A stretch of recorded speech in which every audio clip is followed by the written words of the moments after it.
प्यारे दोस्तों, आप सभी श्रद्धापूर्वक गणेश चतुर्थी मना रहे होंगे। कईयों ने गणेश जी की स्थापना अपने घर में कर ली होगी, लेकिन क्या आप जानते हैं कि गणेश जी की स्थापना करने में आपको किन किन बातों का ध्यान में रखना ज़रूरी है।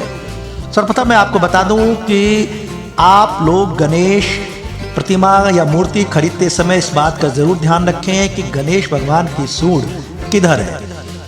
आमतौर पर जो सूंड दाहिनी तरफ होती है, अर्थात मूर्ति के दाहिनी तरफ होती है, वो दक्षिण दिशा उसका प्रतिनिधित्व करता है और उसके स्वामी यमराज होते हैं और उसकी नाड़ी सूर्य होती है।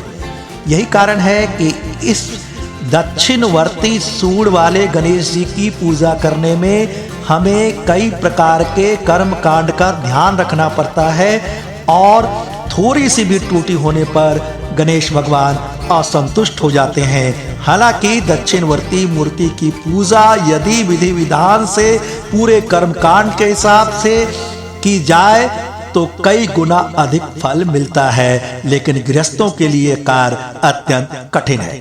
वहीं दूसरी ओर जो वाम तरफ सूंड होते हैं तो ऐसा माना जाता है कि उसकी दिशा उत्तर है, उत्तर के स्वामी कुबेर हैं, उसकी नारी चंद्र है जो शीतलता प्रदान करती है। यही कारण है कि साधारण विधि विधान से वाम अंगधारी गणेश भगवान की पूजा करने से हमें कहिए कि कम मेहनत में ही अधिक फल प्राप्ति होती है और गणेश भगवान थोड़ी त्रुटि से भी रुष्ट नहीं होते और गृहस्थों को माफ कर देते हैं। इसलिए मूर्ति खरीदते समय पहली बात तो इस बात का ध्यान रखें कि गणेश भगवान की जो सूंड है वो गणेश भगवान के हाथ के बाईं ओर हो और आप जब सामने से देखें तो आपके दाहिनी ओर हो।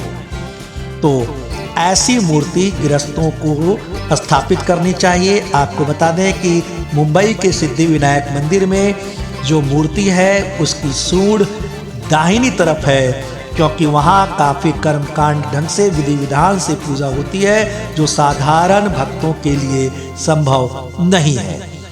तो उम्मीद करते हैं कि आप लोग गणेश प्रतिमा को स्थापित करने में इन बातों का ध्यान रखेंगे। अब मैं आपको बताना चाहूँगा कि इस वर्ष गणेश चतुर्थी के दिन लगभग 300 वर्षों के बाद अत्यंत शुभ योग बन रहा है। ब्रह्म योग, शुक्ल योग और शुभ योग, तीनों महायोगों की सृष्टि एक साथ हो रही है, जिस कारण से इस वर्ष पूजा करने वालों को विशेष फल की प्राप्ति होगी। विशेषकर वैसे लोग जो पहली बार गणेश मूर्ति की स्थापना कर रहे हैं। आपको बता दें कि इनमें से भी 5 राशियों मेष राशि, तुला राशि, कन्या राशि और मिथुन राशि तथा मकर राशि वालों पर गणेश बप्पा की विशेष कृपा होगी और इनके घर धन धान की वृद्धि होगी। लेकिन यह तभी होगा जब आप अत्यंत शुभ मुहूर्त में गणेश भगवान की विधि विधान से पूजा करेंगे। तो जैसा कि आप सभी जानते हैं कि इस वर्ष 18 सितंबर को ही चतुर्थी तिथि का आरंभ दोपहर 12:39 से हो गया था, जो 19 सितंबर को दोपहर 1:43 तक रहेगा। और आप सभी जानते हैं कि गणेश भगवान का जन्म का समय मध्याह्न काल का है, इसलिए इस वर्ष 19 सितंबर को गणेश भगवान की पूजा का सबसे शुभ मुहूर्त है। प्रातः काल 10:59 से दोपहर 1:25 तक, अर्थात कुल पूजा अवधि 2 घंटा 26 मिनट की।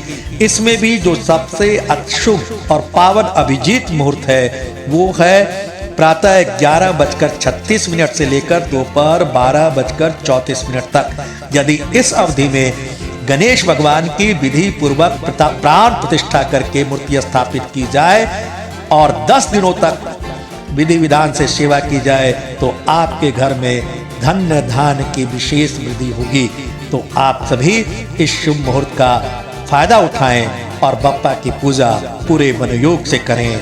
गणपति बप्पा मौर्य।